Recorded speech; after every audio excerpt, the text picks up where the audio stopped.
बीते 48 घंटों में यूक्रेन की नौसेना रूस के 3 युद्धपोतों को तबाह कर चुकी है, मगर यह सिलसिला बीते 2 साल से लगातार जारी है। इससे पहले 21 अप्रैल 2024 को यूक्रेन ने मिसाइल हमला करके रूस के सपोर्ट नेवल वेसल कोमुना को ध्वस्त कर दिया था। इससे पहले 4 नवंबर 2023 को अस्कोल्ड युद्धपोत पर सी बेबी ड्रोन से हमला किया गया और वो नष्ट हो गया।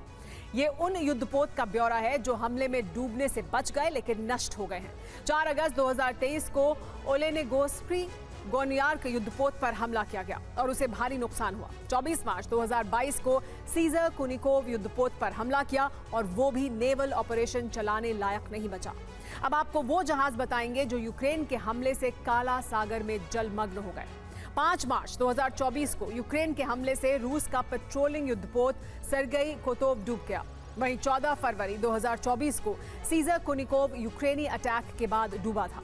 1 फरवरी 2024 को इवानोवेट्स युद्धपोत ने भी काला सागर में जल समाधि ले ली। 26 दिसंबर 2023 को नोवोचेकार्स्क युद्धपोत ने यूक्रेनी हमले के बाद काला सागर में जल समाधि ले ली। 4 नवंबर 2023 को अस्कोल्ड युद्धपोत पर हमला हुआ और उसकी भी यही गति हुई। 13 सितंबर 2023 को मिन्स्क युद्धपोत पर हमला हुआ और वो भी ब्लैक सी में डूब गया। 13 सितंबर 2023 को रोस्तोव ऑन डॉन सबमरीन पर मिसाइल से हमला हुआ।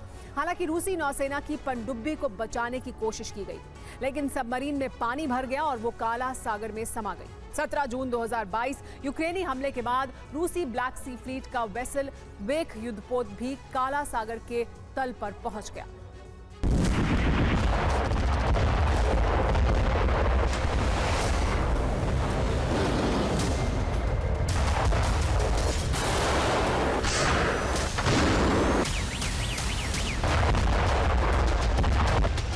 वैसे तो जमीनी जंग हो या फिर आसमान में वार पलटवार, पुतिन सेना के आगे यूक्रेन जैसे अदने से मुल्क का टिकना नामुमकिन है।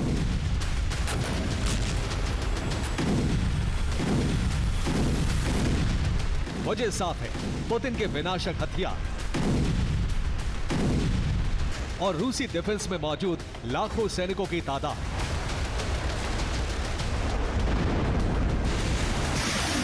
लेकिन समंदर वाले फ्रंट पर यूक्रेन लगातार रूस को सरेंडर करने पर मजबूर कर दे रहा है।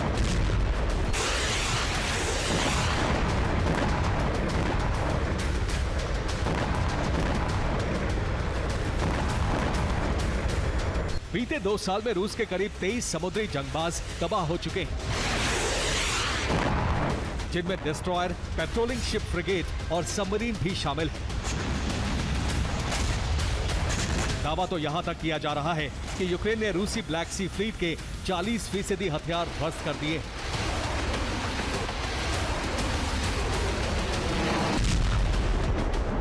ताकि रूसी नौसेना की इस टुकड़ी में अफरा तफरी मचे। और आपको बता दें कि ब्लैक सी में तबाही मचाने के लिए यूक्रेन हर दिन नए प्रयोग कर रहा है। आखिर क्या, यह भी जान लीजिए। पहली बार यूक्रेन ने सी बेबी ड्रोन से एंटी एयरक्राफ्ट मिसाइल दागी। यूक्रेनी नौसेना ने मागुरा V5 USV को आधुनिक हथियारों से लैस किया। वहीं ब्लैक सी से सटे क्रीमिया पर अटैक MS मिसाइलों से हमला किया। और अब क्रीमिया जीतने के लिए यूक्रेन F-16 लड़ाकू विमान भेजेगा। दावा है कि फ्रांस स्कैल्प क्रूज मिसाइल की खेप यूक्रेनी वायुसेना को देगा।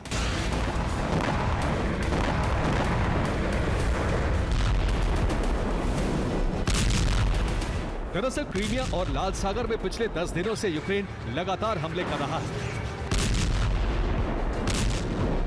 कर्च ब्रिज रूसी एयरबेस और नेवल बेस के साथ साथ युद्धपोतों का दहन कर रहा है। लिहाजा यूक्रेन के इस पलटवार से नेटो के हौसले भी बुलंद हो चुके हैं। ऐसे में आशंका जताई जा रही है कि जल्द ही यूक्रेन को जो F-16 मिलेंगे, उनका इस्तेमाल क्रीमिया पर हमले के लिए किया जा सकता है।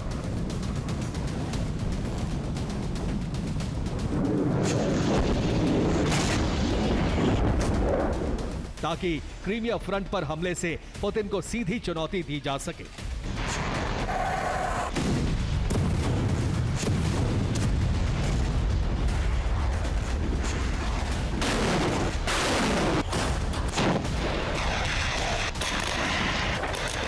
अब ये देखना होगा कि 5वीं बार ताजपोशी के बाद पुतिन कैसे क्रीमिया फ्रंट को बचा पाते हैं।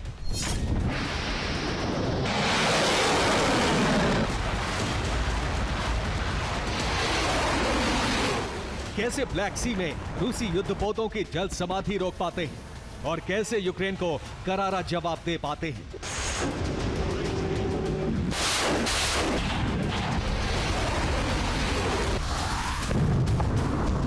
क्योंकि अगर क्रीमिया और काला सागर में पुतिन का दबदबा घटा तो यूक्रेन के साथ साथ नेटो रूस की घेराबंदी करने में वक्त नहीं लगाएगा।